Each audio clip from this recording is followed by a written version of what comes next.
Hi guys, good afternoon. Hi, everyone. Thank you for joining us. How was your trip, Rena? Awesome. It was a very good trip. I was one of the few that actually got out. Other people, they had a night flight and they got stuck. Oh, I think it was too windy for them to get out, so they had to stay overnight. oh wow. Well, I'm glad that you made it home safe. Yeah, I've And got here safe and sound. Lots of new fun products to talk about, so I'm really excited. yeah, awesome. You can share all of that with me when we go walking. Okay, sounds good. Yeah. Hi, Marilyn. How are you doing today? How's your day been?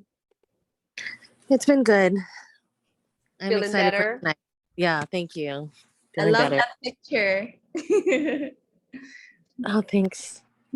Okay, so in the sake of respecting everybody's time, it is 5:03. I'm gonna press record already, and so we are going to start. I want to introduce you guys to Serena. She is going to be launching her new business in a few months. We are so lucky to have her joining us today. Her company is called Poised Mixed Plate. She's considered a healthy chef and a meal prep expert, and so Serena here, she always questions what is truly a balanced meal and a balanced life.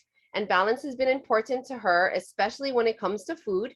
And she's excited to share some recipes that she feels that are healthy and that will feel you leaving feeling nourished rather than sluggish, which is really important.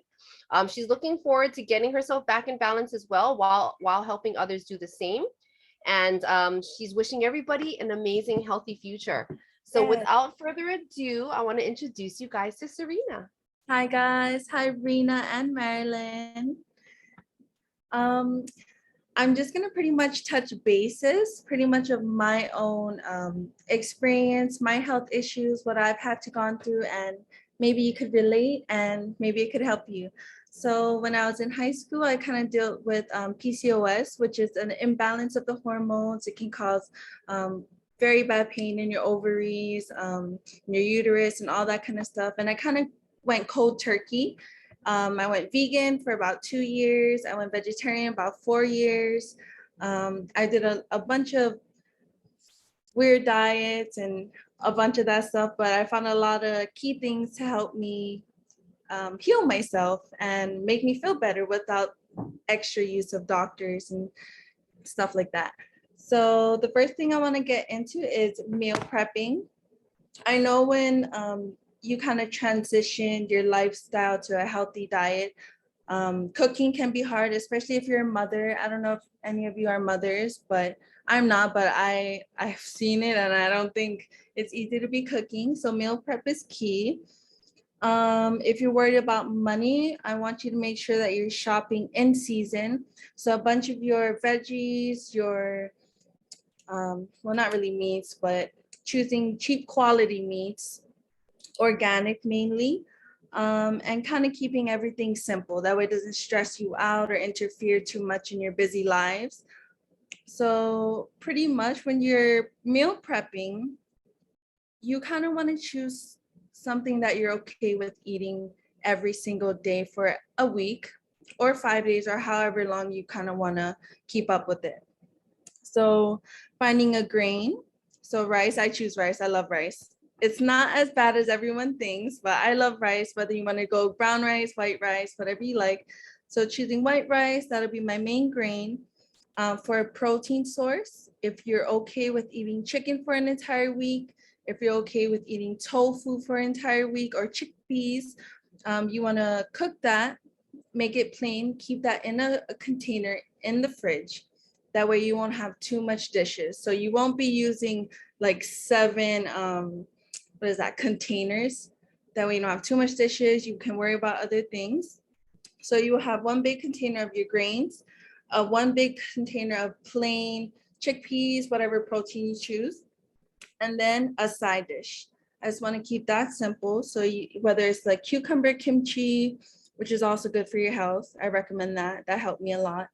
Whether it's just roasted veggies, steamed veggies, keep that plain in a big container in your fridge. And you're going to be using 1 container just for yourself, however big you like it, because you will be eating healthy. And you want to choose 3 sauces. And I will be a part of the process. I'll give you my number and kind of give you recipes for that. That way you can start right away. So if you want like a garlic roasted creamy cashew sauce one day, if you want like a taco sauce the next day, kind of give you a variety so you don't get tired and you don't get kind of discouraged in the middle of your journey, you know? So that's pretty much one of the big keys for meal prepping. And when you are meal prepping, I do recommend having at least 1 dietary, I don't know how to explain it. Let me grab this. So hemp seeds, a little like hemp seeds, chia seeds, flax seeds. Consult with your doctor. Make sure that, seeds. Incorporate seeds every single day. It'll help balance your hormones, get your bowels going, and you'll feel more refreshed than you think. Speaking from experience, nobody wants to be constipated. And then the second thing I'm going to be talking about is focusing on your digestive health and your gut health. So I know Tara, she specializes in this. She has her supplements, and I think that's great. But I also do believe in having a probiotic and a prebiotic. So you have to continue to feed your good bacteria, just like anything else in your life that you want to be good. You want to keep on repetition. So I have a few things for you ladies that I do want to share with that helped me on my journey.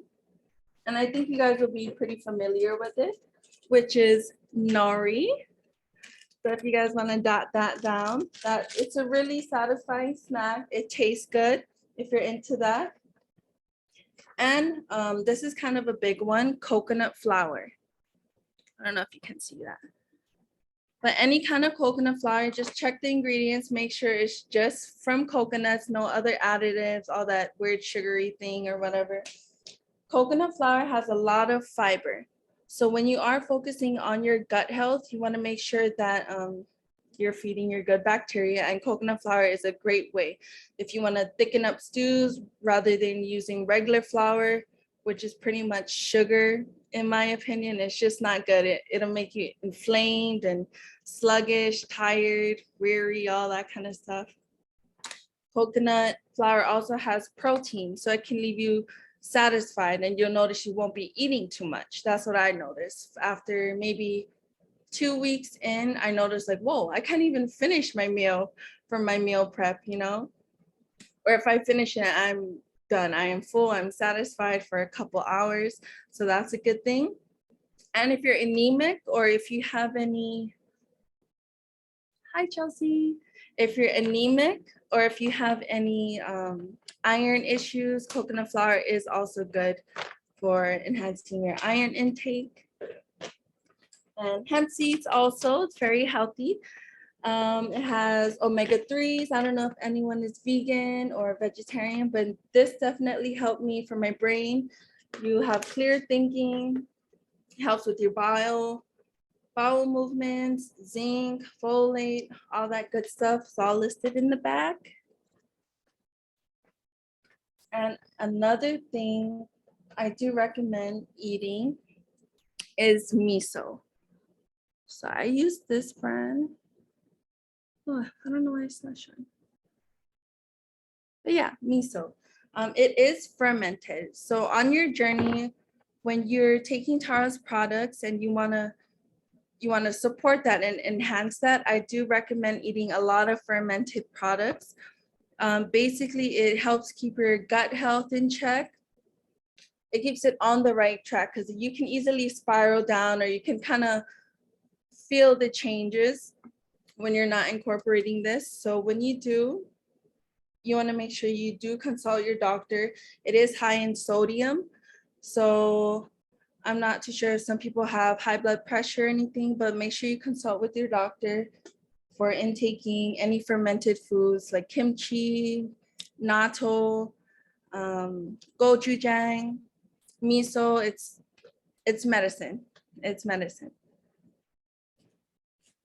And yeah, I just wanted to know, well, thank you for listening, guys. That is kind of what helped me throughout my journey.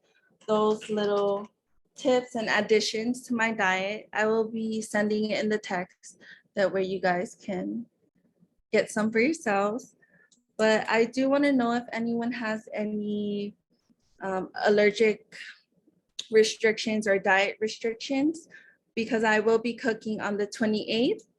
So if you guys have any restrictions that you guys want to send me, or if you guys have any questions regarding the products that I've used. I have a question about the coconut flour. Yes, Madeline. Because it's so dense. Like, Yes. is that why you recommend it? Because I feel like I like using almond flour more, only because it's Yeah. it's more like 1-to-1 ratio than coconut flour with regular flour. You know what I mean? Yes. It is a little more dense, but when you mix it into stews, it is fluffy, in my opinion. But almond flour is a great one. I do know that there is some chemicals in, not chemicals, but certain compounds in almond flour that latches on to kind of suppress calcium intake. And I have problems with my bones. So that's the only reason why I use coconut flour, but almond flour is a good one. I really do recommend that also. Okay, thank you. Yeah. Thank you, Marilyn. Marilyn, were you thinking of like baking with with the coconut flour versus almond flour? Is Yeah, that where you- sorry. I realized when she said stews, I was like, okay, I've never put coconut flour in stews. So It's great. I use it yeah, for I'm gonna try it. Thank curry, you. and it helps. You'll really notice the difference when you're doing your bowel movement and how it's not so, I don't know how you can say it just flows naturally, and that's important, especially on your detox journey. How much coconut flour do you put in stews? I'm curious. I honestly put a cup for a big pot, so maybe that'll be like, I'd say 9 servings for 1 cup. It's pretty simple. Okay. Thank you, Marilyn. Thank you. Yeah. So when you meal prep, I guess you put everything in one big container, you said. So do you traditionally break them up into 5 days and then you sauce each one based on what flavor profile you're thinking about having for that day? Yes. So I pretty much kind of scoop in little squares how much I'll be eating for that day. And sometimes I'll put a little extra inside just in case I'm feeling a little extra hungry, which is okay, especially if you're eating vegetables or anything high in fiber. And is there a specific ratio? Because we have the grain, the protein, the side. Is there a certain ratio, one more than the other, that you would suggest Yes. having? Yes. So for my experience, the first year that I was kind of just experimenting all over the place, for 3 months, I did half of my plate eat just vegetables because I was vegan, but it'd be really cruciferous vegetables like broccoli or pretty dense like cauliflower, beans, or sometimes I'll mix them all together and create like a taco sauce and have that half of my plate. So that's what I do, half of a plate that, and then my protein, I was eating tofu for a lot of the time when I was meal prepping. So tofu would be half and the other half would be my grain. And I kind of kept it simple. But if you do throughout the week have cravings, for example, sometimes I'll crave nori. I'll just cut a snip, put it in there. Anything with fiber. Anything with fiber. I made it a goal for every meal of the day. Whatever I was eating, it had to have fiber. It had to have it, just so it could feed your gut bacteria. I will not eat, what else? I won't eat chicken by itself. I have to eat chicken with something fermented. When I first got off of transitioning into eating meat again, I had to eat my meat with something fermented, just to kind of ease your gut bacteria, ease your bowel, and leave you feeling comfortable. What were those fermented foods you suggested? Is Um, there? Yeah, I'll also put it in the text that way you guys can have a hold on it. But it's natto, it's fermented soybeans, miso paste, which is also fermented soybeans. And when you eat it with soup, it does wonders. It also helped my skin. I've dealt with acne, cystic acne, to the point where I couldn't smile. I had it all over my face, and that helped the inflammation. It helped good bacteria kind of flow on the outside as well as the inside, because you will be a reflection of what's going on in the inside. So if you won't feel it, you'll definitely start seeing it at first. Yeah. There was miso, kimchi, gochujang, it's a sauce. If you guys like barbecue, I'm not too sure if you guys, some of you from the mainland, but I noticed that's a big thing. If you want to add that little spicy fermented sauce in there, that really helps with your digestive system and keeping that gut healthy. Yeah, that's Oh, pretty. sauerkraut. Oh, sorry. Yes, sauerkraut. I just love spicy. I'm doing all the spicy stuff. Sauerkraut, anything fermented. You can do fermented carrots, fermented, I don't know, whatever you like. If you can ferment it, eat it. Oh, you know what? I think I saw Costco. They had that. Like Bali has the what's it called? The carrots and the daikon. Is that Yeah, is that fermented? I'm not sure. yes. If it sits in a jar, or if it's sealed and it's kept for, I think, a week at least. I've never made it myself, which I want to learn how to do that. But if it sits there, it kind of grows bacteria, good bacteria, which you need for your gut. That is what you need. So yeah, if it sits longer, it's good for you. The longer, the better. Okay, thank you. Of course, thank you.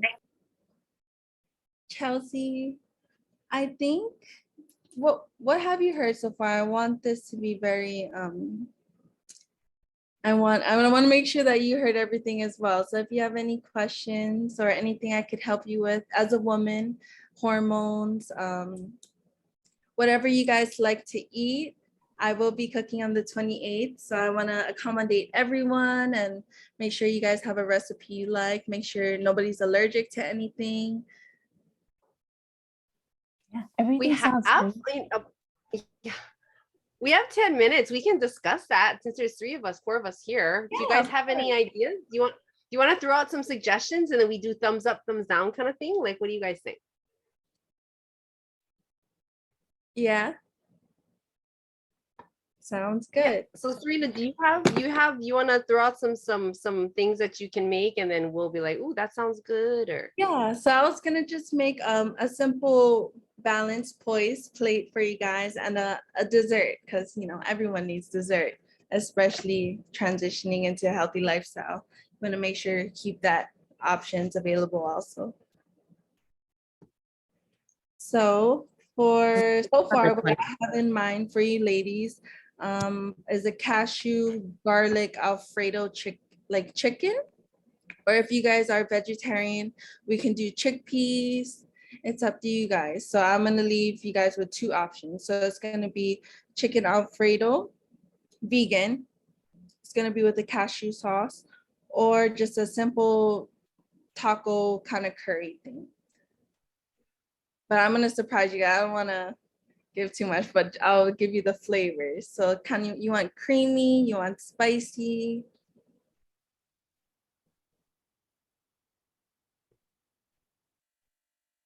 what do you guys think? I think both of them sounds good. Would you guys Yeah, both prefer sounds amazing. What time is Okay. it? I want to make sure that I have it in my calendar. It'll be, I think I set it up for 4:30. Yeah, I don't have, if I look it up right now, Marilyn, I would close my window. So okay. I'll put it in the text. Yeah, but I'll it's put 28th for sure, or around this time, I think. Okay. And then for dessert, is anybody allergic to anything? I don't want to leave anyone out. No? Anything you guys do not like, will not eat? it's important you guys like what you eat on your journey. I think I'm the pickiest. Okay, Marilyn, that's okay. That's a good thing. Well, what don't you like, will not eat if I make? I don't eat bananas or watermelon or coffee or coconut. Okay. Okay. I see why you chose almond flour. Oh Okay. yeah. Coffee, no coconut. But I mean, if everybody else likes it, that's totally fine too. No, there's more than enough food in the world for everyone. All right. Yeah, that's pretty much all I have to talk about and have to share. Okay. Well, Thank you. let's thank Serena for joining us. It's going to be really exciting to see her cook for us and what she's going to cook for us on the 28th. I'll make sure to text the time and the date to remind everybody about that. And will you be sending us a list of things if we want to cook with you?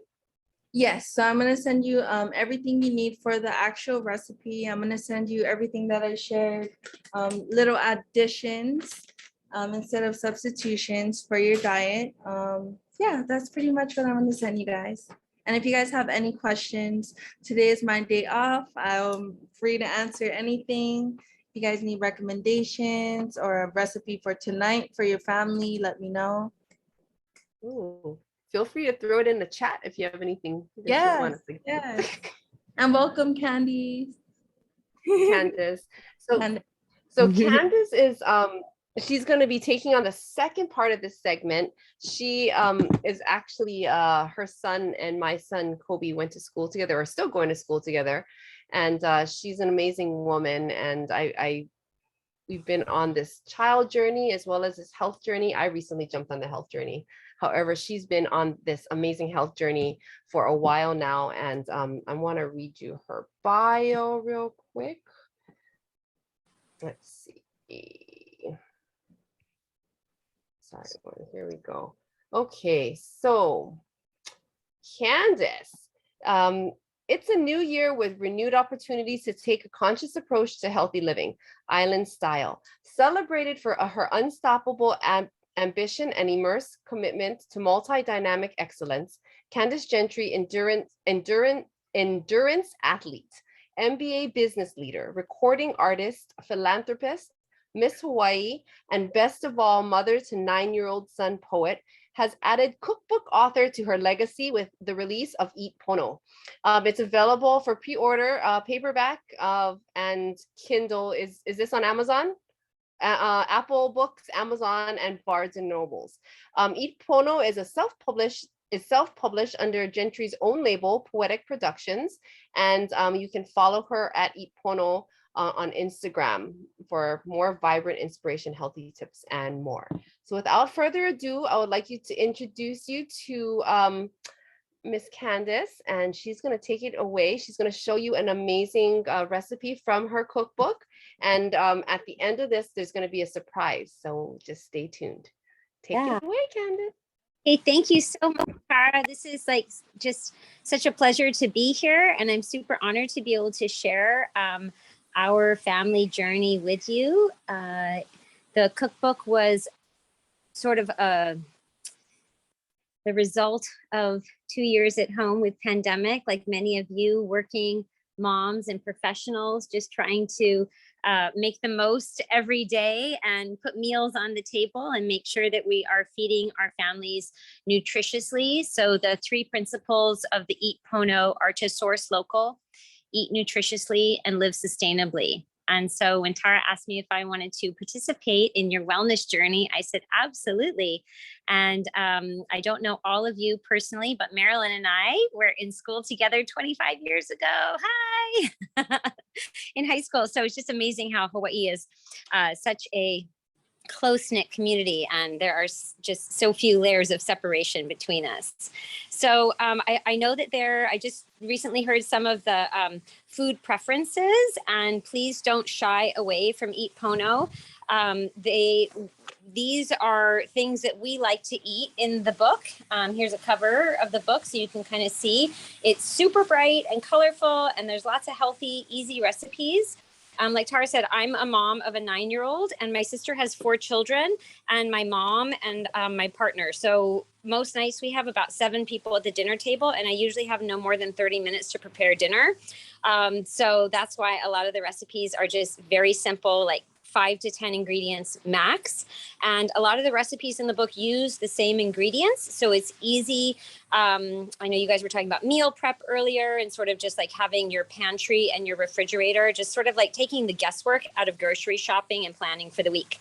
So today, as an athlete, I have just sort of learned over the years as an athlete, and when you're younger, you can eat whatever you want. It really doesn't matter.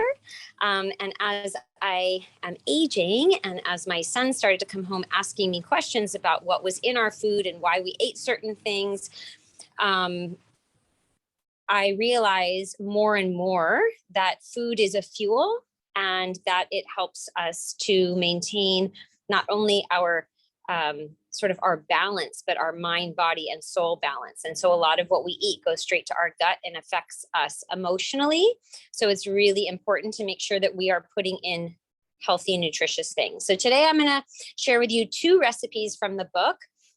I think you received the text message or an email from Tara with the recipes.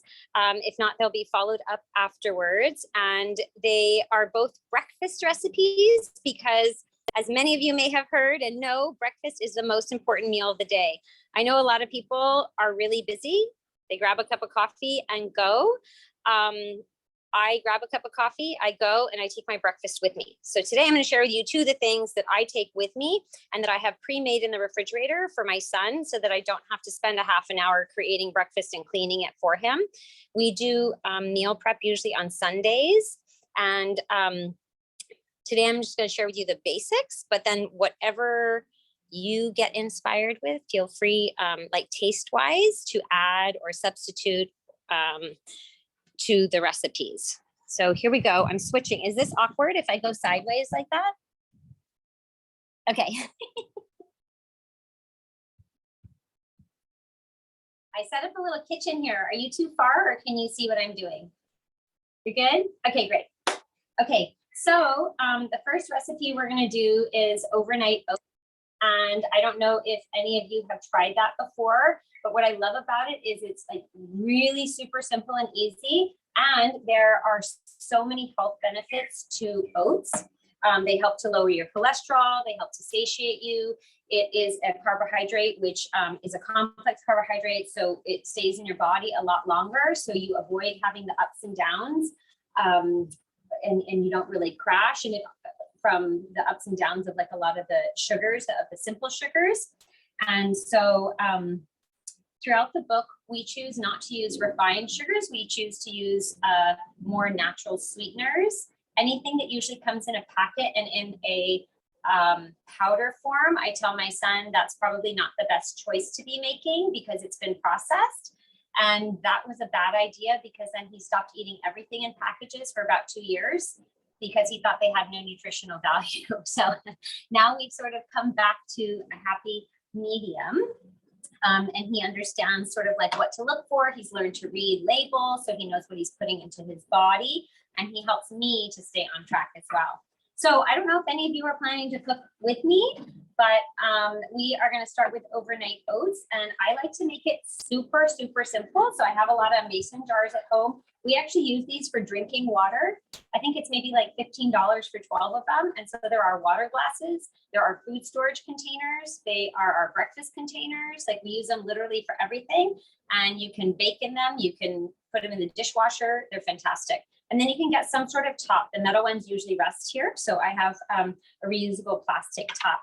So with this one, I just put in half a cup. I choose to go with gluten-free oats. You don't have to, even if you don't have a gluten sensitivity. I still recommend going with gluten-free because it's just something that's added to it.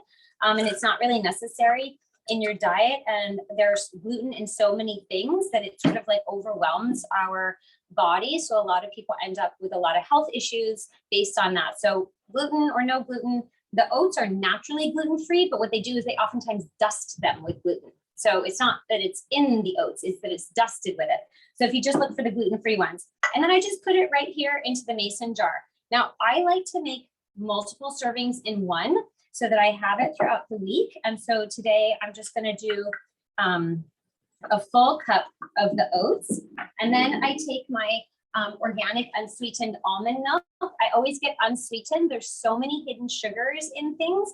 I like to add sugar. It's not that I don't eat sugar. It's I like to be in control of my health. So I add any sweeteners that are going into things. I never order anything that's sweetened if I can't help it. Now, if I'm going to a restaurant, of course, okay, maybe I'll splurge and have a dessert. But for the most part, for my drinks, they're always unsweetened. And I think that's the best way to go, because then you truly know how much sugar you are putting into your drinks. So then you are just going to, you can use a measuring cup, but to be honest, I'm actually really lazy. This has measuring on it. So I usually don't even use a measuring cup. So I'll just show you. I actually go to the 1 cup mark with my oatmeal. And then I go to the top here, because you're supposed to do a cup and a half of the organic unsweetened almond milk. And then what gives it the really good consistency are the chia seeds. So I have in the recipe 1 tablespoon of chia seeds. I actually, for ours, we love chia seeds. So I put 2 or 3 tablespoons. Chia seeds are truly a magical seed. They were created by runners. I'm a runner. They hold 7 times their size in water. So they help to keep you hydrated throughout the day, which also helps to keep you satiated. And it also has a lot of fiber and nutrients in it. So then I put the top on, and I actually like to add also in the recipe, I have flax seeds and hemp seeds. This is totally optional. You don't have to do it, but they don't really add a lot of taste, and they add a lot of additional nutrients. So I always have them around, flax seeds and hemp seeds. And I just put them in. The flax seeds, start really slowly with them. I have 1 teaspoon each for the recipe, and that should be fine. You just don't want to go too crazy on the flax seeds. I actually sneak them into everything I bake, cookies, banana bread, everything. They help to add a lot of extra fiber. And then I just give a little shake. Here we go. And then I'll show you. The chia seeds actually expand. So this is one that I made already, and it's a lot thicker. So I will do the presentation for you afterwards. It is much thicker. So I just kind of like spoon it into, today I'm going to do it. We like to use papayas a lot. They have a lot of great digestive enzymes. They add a natural sweetness to your breakfast. So you can do this on the weekend. If you have more time during the week, you don't have to. And my son likes to eat pretty food. I don't know about you guys, but he will taste it if it looks good, you know? So I just go to town. I grab whatever is seasonal and fresh. So here we go. I have some blackberries. We have a mango tree. So I cut up some mangoes last night.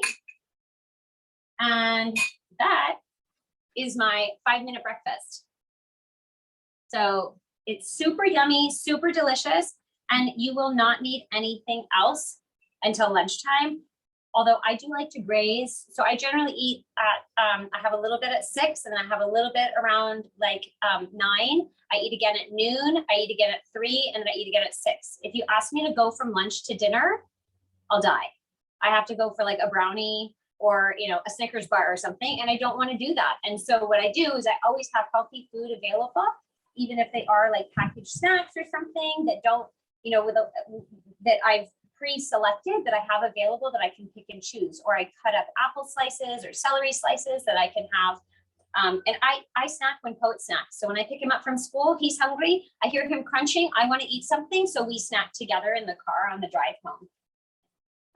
The second recipe that I'll be sharing with you. Oh, and in the book, I have about 7 different like recipes that you can make: a PB&J, a peanut butter cup, a carrot cake, a pina colada, a banana nut muffin, chocolate and strawberry, peaches and cream. So all these different variations to the overnight oats. And I have whichever ones are Poet's favorite, we do on Sundays. And then I just have them in the refrigerator. So you're not eating the same thing every day, because that can get really boring too, but you prepped it. And it lasts about a week in the refrigerator. The second one that we are doing is chia seed pudding. Now, the chia seed pudding you can have for breakfast, you can have it for dessert, you can have it for a snack. It's fantastic. And it's just as easy as making the overnight oats. We do, again, I grab the mason jar and I just do half a cup of the almond milk. And then I do 2 tablespoons, although I like mine really thick. So oftentimes I do more than 2 tablespoons of the chia seeds. And then I add in, for a touch of sweetness, I really like to use agave or maple syrup or honey. Honey doesn't really blend in as well. So usually for this type of more like liquid that has like this viscosity, I use like a maple syrup or an agave. So I don't know if you have a preference, but please feel free to use your preference. And then this one you have to do in advance. Also, the overnight oats need to sit overnight so that they're not super hard to chew on. The chia seeds also, they need time to expand to absorb the liquid. And so 2 hours is enough. So sometimes I'll forget, but I'll wake up early and I will make it. So I'm gonna put it in here for you to see. It's super, super thick. So I don't know if you can see, but it's like really thick. It's like a pudding. So you can add cocoa powder to this to make like a chocolate pudding. You can add matcha green tea powder if you need a pick-me-up in the afternoon for a quick snack. And again, I just do like a light little serving, and I'm really easy with like my measurements. It doesn't have to be perfect. You don't have to, think, oh my gosh, I did too much or too little. I actually thought that my chia seed pudding was too loose. So this morning I checked it for today. I added another little like tablespoon of chia seed, and today it's really thick and nice, just like you would have a pudding. I love peanut butter. It has a lot of great, there's sun butter, there's almond butter, all sorts of different butters that you can eat. And oftentimes people are like, well, I'm trying to lose weight. Why would I have a nut butter? That's really high in calories. The reason why you would have that is, one, you're going to make sure you're not eating the entire jar of peanut butter. You're measuring out the peanut butter. That's the one thing I do. And then it really adds a level of, the nuts take a lot longer for your body to digest. And so they give you a feeling of fullness that other things wouldn't give you. And that's really important too. And sometimes for me, if you want salty, you could have like a salty nut, but I don't really like that. I tend more towards the sweets. So for me, I like to add a little bit of peanut butter in mine. And again, I take whatever seasonal fruits I have, and there you go. Super easy breakfast. Now, if you don't want to serve it in a bowl because you don't have time, oftentimes I'll take the jar. I'll throw my berries right in the jar. Sometimes for added protein, I'll take unsweetened, like the Greek yogurt, and I'll put the unflavored Greek yogurt right on there. And then I'll drizzle a little bit of honey and I can eat it on the go. It also lasts really well because you have the top on it. So you can take it to the office. You can put it in your fridge at the office. You can have it throughout the day or whenever you get hungry. So I highly recommend both of these recipes for breakfast. In the book, we have other savory breakfast things. We have midday snacks. We have light salads. I have dinner recipes. We have a lot of things that we love to eat in our home. And we also have a really great recipe about jam, which also includes chia seeds. Jam is one of those sneaky bad ones that has a lot of added sugar that you just think, oh, I'm just going to have like 2 tablespoons of jam on my toast. Don't do it. Okay, this is what you want to have. You want to have this jam. You use equal amounts so that the fruit itself has enough natural sugars in it. So it's like 1 pound of fruit. You do 2 tablespoons of lemon juice, 2 tablespoons of maple syrup, and 2 tablespoons of chia seed. I tell you, it is the most delicious jam you've ever had. And you can use any fruit you want. I even used star fruit last season because my swim partner was like, oh, I have all this star fruit. Do you want some? The color didn't turn out as pretty, but the taste was still there.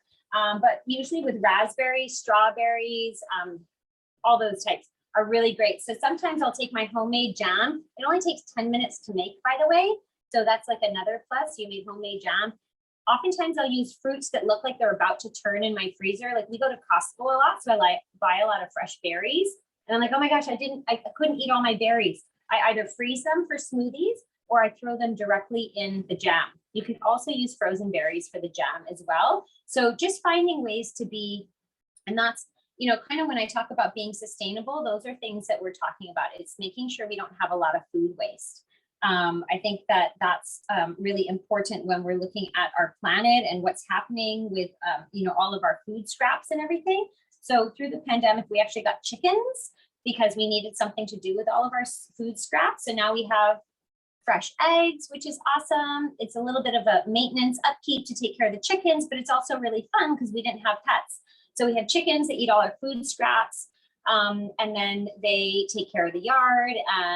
And most recently, we actually, another friend of Tara and I's, Jamie Assam, she just gifted us our first batch of worms. So now we are trying to compost at home with worms. So wish me luck. She's checking up on me all the time. She's like, make sure you don't kill my worms. So we're gonna try that. There are certain things that, the reason is there's certain things that the chickens can't eat that the worms can, and vice versa. So we thought we'd try both methods out. And again, even if like your day just means, the small wins are what I always say we should celebrate. So if it's that you remembered your reusable shopping bag today, that's a win. You remember to take your reusable water bottle, to work. That's a win. You remember to take it to Starbucks to get your coffee. You not only got 50 cents off, but you also, that's a win. You saved the planet with one more plastic cup that didn't go.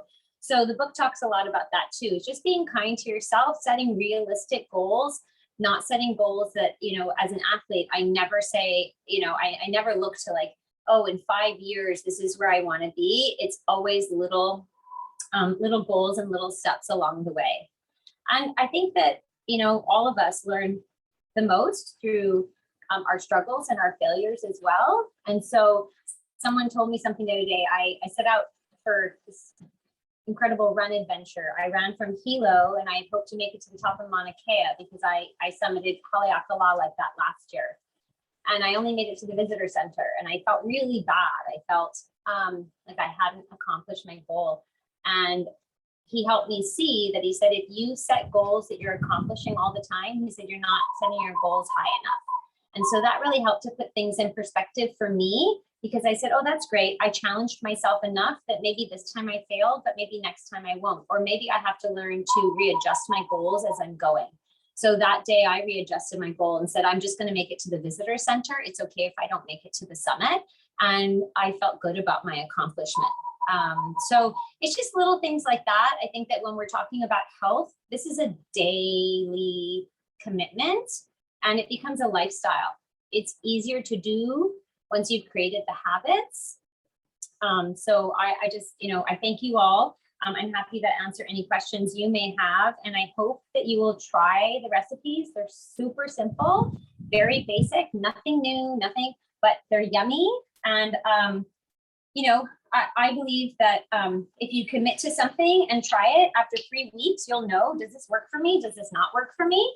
But we don't really know if we just like try it once and we're like, yeah, I didn't really see a difference, or I didn't feel the extra energy she was talking about, So for me, I always say, okay, if I'm going to try something new, maybe it's not every day, but I'm going to give it at least 3 weeks to see if it has an effect on me.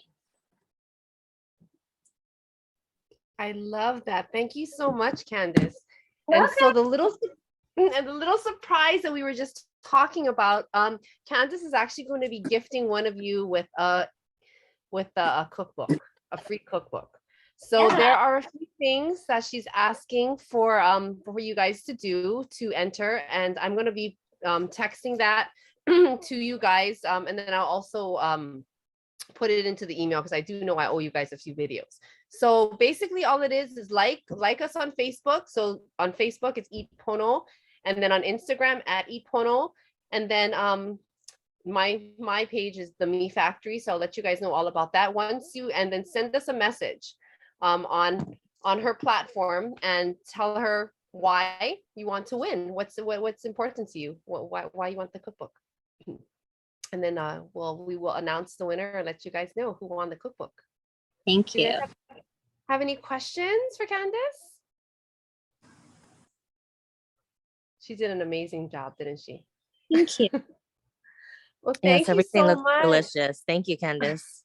Thank you. You're welcome. So I did a little bit of scheduling snafu, and I realized that I triple booked.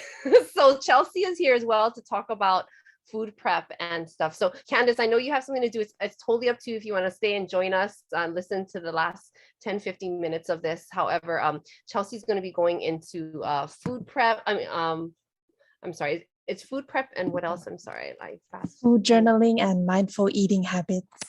There you Oh, go. awesome. Okay, well, I'm going to stay on and listen, but I'm going to turn my camera off so I can clean up so I can go pick up my son after baseball practice. So I'm going to stay here though, because I want to hear, because I can always use help with that. All right, Thanks, awesome. everyone.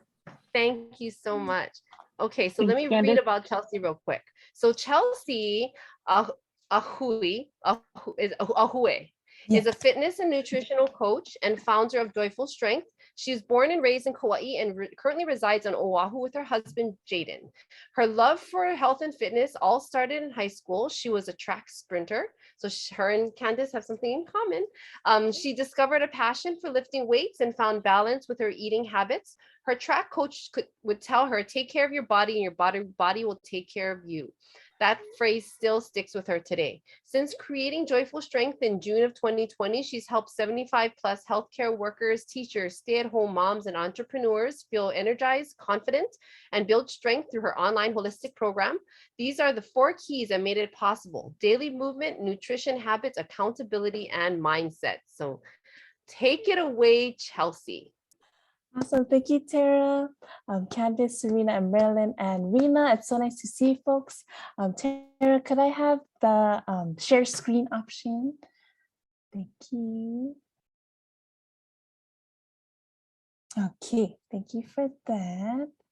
Go ahead and share my screen. Okay, can you see my presentation? Okay, thank you for the thumbs up. Okay, so before we get started, I wanted to share this opening quote. Every time you eat is an opportunity to nourish your body. And I know one of your guys' main tasks for this awesome health program was to keep a food journal. So go ahead and write in the chat a 1 if you've been tracking what you've been eating with your food journal. Let me see if I can see the chat. Okay, Marilyn and Rena, have you been tracking? Okay, Tara, off and on. So funny. Yeah, off and on for me too. I was away and I left my journal here at home and I'm like, oh, I should have wrote that down. But I ate well when I was away. Okay, no worries. Okay, awesome, you guys. Thank you for your honesty. I saw Marilyn too. She said, I need my food journal. Okay, got it. So I'm gonna be talking about 2 topics in this presentation. The first one is, food journaling, why it's important, and then into mindful eating habits. So these are the top 3 reasons why food logging or food journaling is super important. It helps to increase awareness of what we're putting into our body. 2, it gives you great feedback on what you're doing well at, what you'd like to improve on. And 3, you can see some patterns. So I love food logging as well as my clients because they discover themselves, what to eat, what they're doing well at. Like, I don't need to tell them anything because they track it and then we look at it together of, how they did. So let's go ahead and share. I know Rena was sharing already, but Rena and Marilyn, I wanted to give you guys the chance to, unmute and share when you would log down in your food journal. What are some specific ways that you were doing well at? What would you like to improve on? And any patterns that you notice? So Rena or Marilyn, would you like to share? I can share. It's interesting that a lot of times I do better when I'm away from home traveling than I do at home. Wow. Which is interesting. So I ate really well at Salt Lake City when I was out there. I was very careful what I picked and what I chose. I think my challenge is, and that's why it was so good to see eat Candes on tonight with Eat Pono is just finding ways to like cook various things, like getting greens, and a variety of greens into my diet and being creative. And breakfast usually is my hardest meal to plan because it's like, okay, I can only have eggs so many days. I can only have oatmeal so many days. And how do I incorporate greens into that? And so, yeah, that's Okay, awesome, that Rena. was really helpful. Yeah, why do you think you eat better when you're away from home than when you are at home? Probably because someone else is cooking it and I trust, that they know the nutrients I need and they know what they're doing as opposed to me who doesn't know what I'm doing. And you're always, after you eat, you're like, I think just because I have so much information on nutrition that it's just overwhelming. And then you're constantly asking yourself, well, did I get every single nutrient I needed in that particular meal? And make it really complicated instead of simple. So yeah, I think that's it. Okay, awesome. Thank you, Rena, for sharing, for your awesome insight. Okay, how Thank about you? Yeah, of course. How about you, Marilyn? Any takeaways from when you would log down your food, or even like in the past? I noticed that I am doing pretty good at water intake. But I was sick for about 8 days. And so I ran out of food during that time, like no fruits, no vegetables. And so like we're literally just eating whatever is in my pantry or freezer or fridge, which is not the healthiest option. So it's just now I guess being more mindful when I do get to go grocery shopping again, just restocking with healthier options. And I loved the chia seed pudding recipe. I thought I used to eat that. I used to make that before, and I remember it being simple and easy. And so just that reminder, you know what I like, I can incorporate that into what I'm going to get for my grocery shopping next. Yes. Okay, thank you, Marilyn, for sharing. Yes, I'm glad you're doing much better. And no worries. Yeah, frozen food is fine. It's convenient, and whatever's in your house, you definitely want to use. So awesome, you guys. Thank you for sharing. So again, food logging helps with, seeing what you're doing well at. Sometimes we can get so focused on what we're doing wrong that we miss on our small wins. So I do want you to, keep in mind of what you're doing well at, and then again, patterns. So for example, if you notice that a certain food makes you bloated, like when you log it down, you can like go to the source of, okay, maybe this food makes me feel bloated or have a headache, etc. So thank you all for sharing on your food journaling experiences. We'll now head into some mindful eating strategies. But before we head into that, what is the opposite of being mindful? Go ahead and write it in the chat.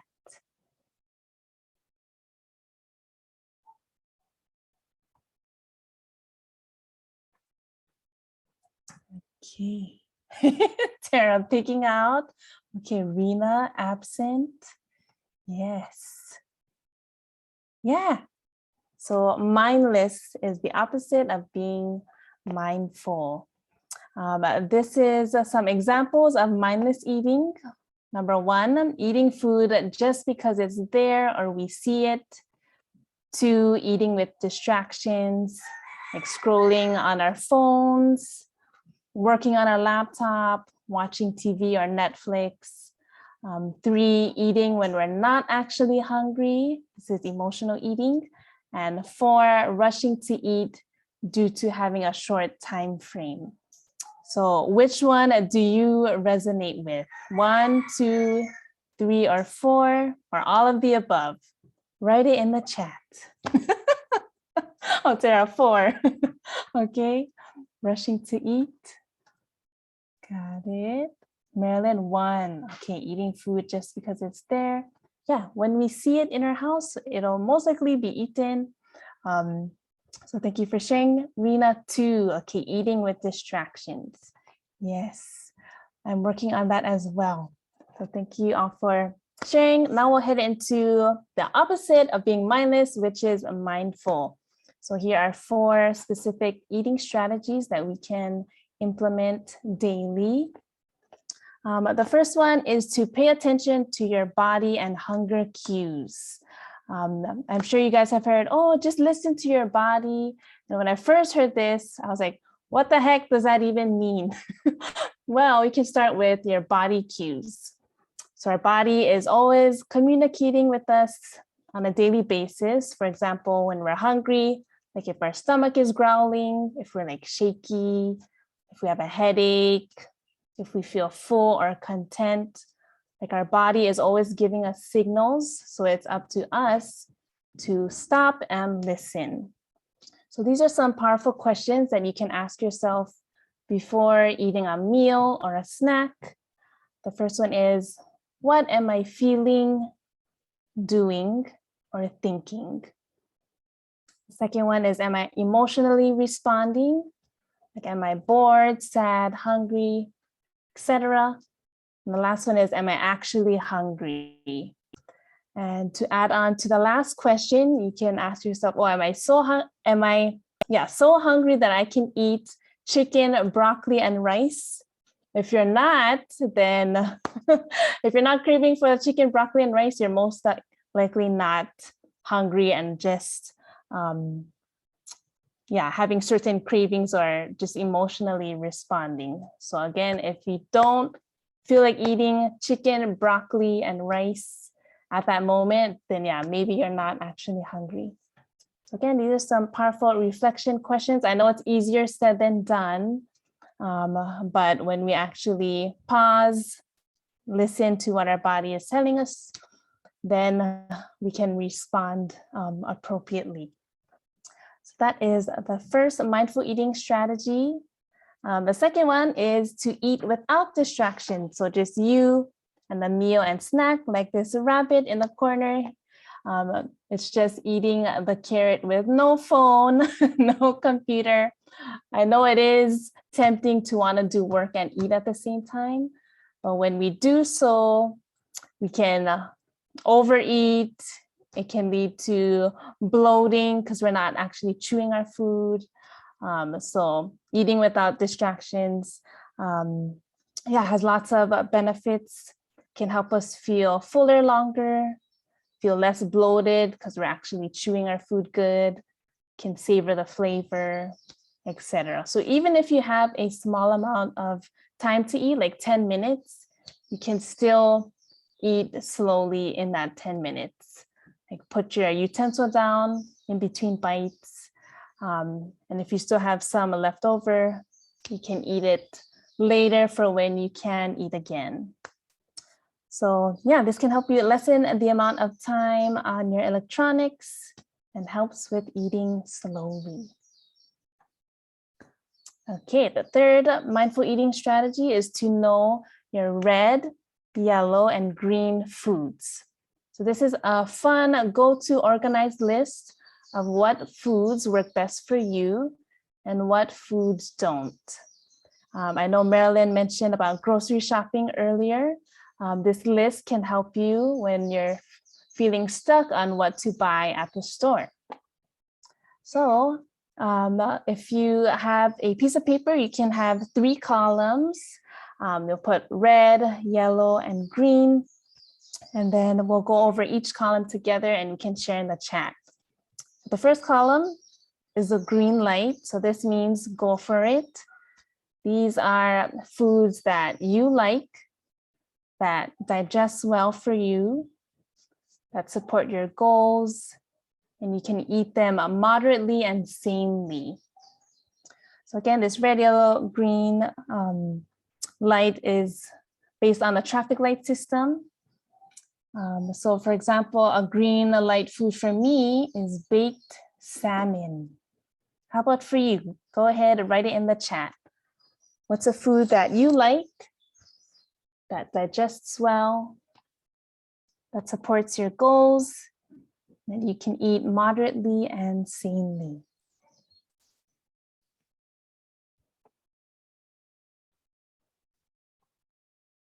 Okay, Tara, steamed broccoli. Ooh, that sounds good. Marilyn, chicken thighs. Yes. How about for you, Rena? Okay, any fish and steamed veggies. Yes, those are your guys' green light foods. So green again means go for it. Okay, we'll move on to yellow light foods. These are foods that you can somewhat tolerate, that you can digest okay sometimes. You can eat in some situations, and you can eat a little of. So yellow light means approach with caution. For example, a yellow light food for me is milk or dairy. I can have it sometimes, but if I eat too much of it, it's really harsh on my tummy. So go ahead, write in the chat a yellow light food for you. Okay, Rena same, dairy and breads. Marilyn, dairy too. How about you, Tara?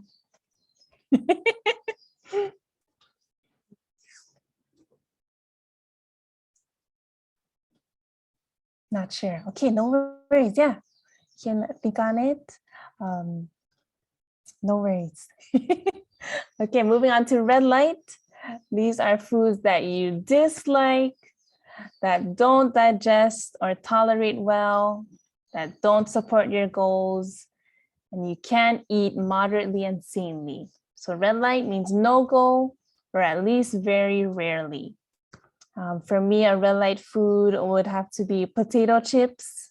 I can eat a whole bag of potato chips if I'm not paying attention, as well as spicy food. I don't like spicy food. Okay, go ahead, put in the chat. What is your red light food? Okay, Tara, ice cream. Okay.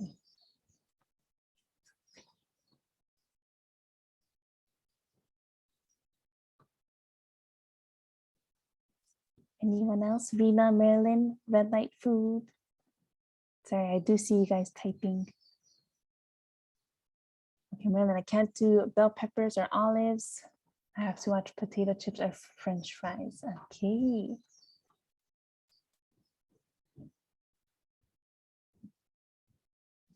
Okay, yes, Tara. I love French fries. So yeah, you can still eat the French fries. If you eat a whole food first, for example, like a fruit, and then eat the French fries, you'll most likely eat a smaller portion of the French fries. Okay, Rena, peppers, caramel is addictive. Ooh, yes, on caramel apples. I just thought of that. Okay, and mushrooms must be in a paste. Okay, got it. Thank you all for sharing. So yeah, use that list as a go-to a list for when you go grocery shopping and what foods work best for you. Okay, last one is portioning out your food instead of restricting yourself. So I know we tend to use a big dinner plate when we eat a meal, but I enjoy eating my meals with a small poo-poo plate. Like it looks silly, but it's really smart because you still fill it up. And if you want seconds, you can always go back for more. Because we all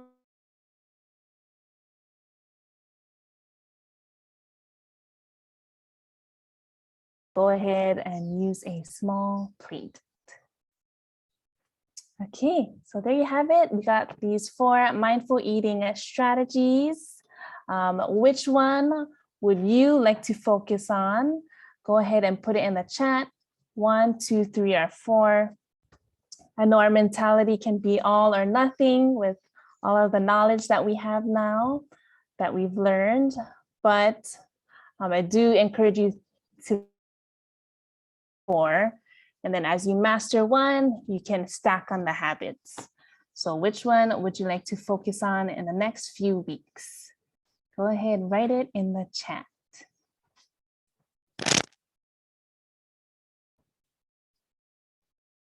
Okay, Rena 2, eating without distractions. Marilyn 4, okay, portion control. And 3, Tara, knowing your red, yellow, and green foods. Okay, awesome, you guys. So with that focus, what teeny tiny action can you take to put one of these into practice? So I know Rena said 2. So Rena, how would you like to put this into practice? It could be like maybe choosing one of your meals out of the week to eat without no phone, no TV. Marilyn, I know for you, like which meal of the day would you like to use a small plate? And then Tara, which column would you like to focus on, the red, yellow, and green food list? Okay, Rena, eat at the dinner table. It's a great one. Marilyn, yes, you already have small plates. Tara, shop better.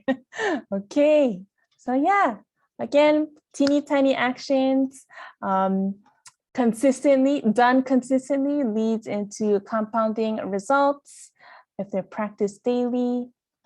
And I want to close with this quote: skip the diet, just eat balanced, slowly, and mindfully. So thank you, everyone. Any questions? Rena, shop without my husband. You're so funny. I have a question. Yes, Marilyn. When you say eat slowly, and I think that's one of my things, because I just eat super fast because I'm like eating in between Zooms or whatever, right? Mhm. And so when you say eat slowly, like how slow should I take, or how long should I be taking to eat my meal? Yes, that is a great question. So the quote golden number is to take 20 minutes to eat a meal. I know it seems very long, but the saying is it takes 20 minutes for our stomach to communicate to our brain that we're full.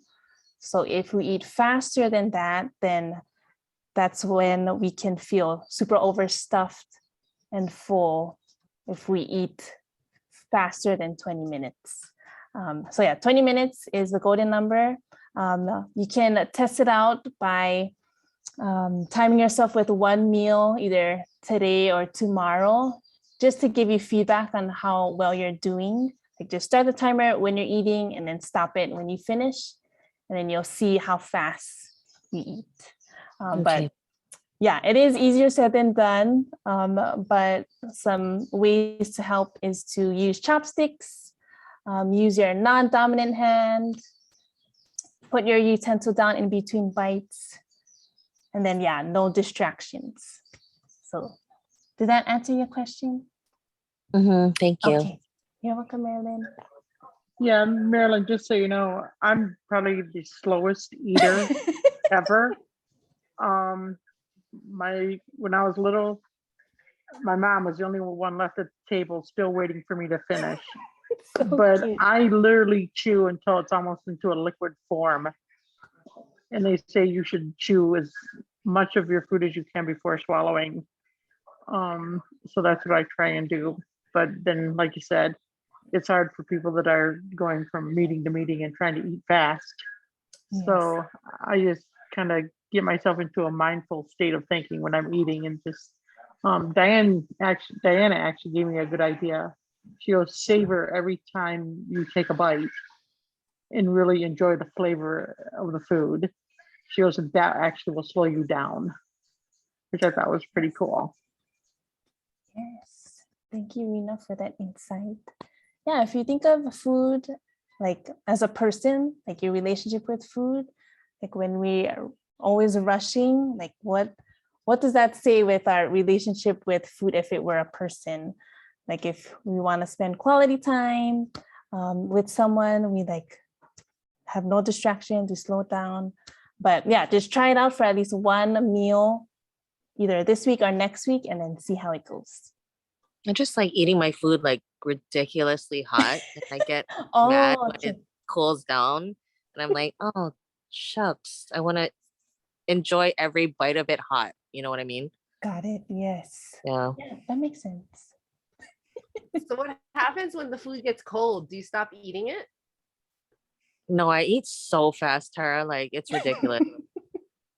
Because that's how I lost, I think, for me, because I don't have time and I like my food hot as well. As soon as the food got cold, because you're helping your kids and stuff in the meantime, it's like if my food gets cold, I just decide not to eat it. So my portion or the amount that I eat seems to be smaller because of the distraction.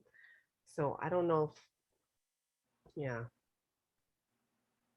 Yeah, mine isn't by purpose. I don't do it on purpose. Well, plus I worked It in sounds- restaurants for 2 decades. So it's like when you order food from the restaurant, there's tons of food already. So it was just not good. Yeah, I've got to work on it. Yeah. It's funny. It sounds like you guys could reheat, like you'll eat, then it gets cold, and then you reheat it, and then eat a second time, all at the same dinner table, like all at the same time. That's pretty funny. Because I know I've done that. Like I'll get called away to a meeting or something, and my lunch will be sitting there, and then I'll come back and it's like, "Grats, my lunch is cold," and then I'll throw it in the microwave and heat it back up, and then it's like, okay, now I can eat it. Hmm. Okay, I'm going to stop recording now. That's okay. Okay.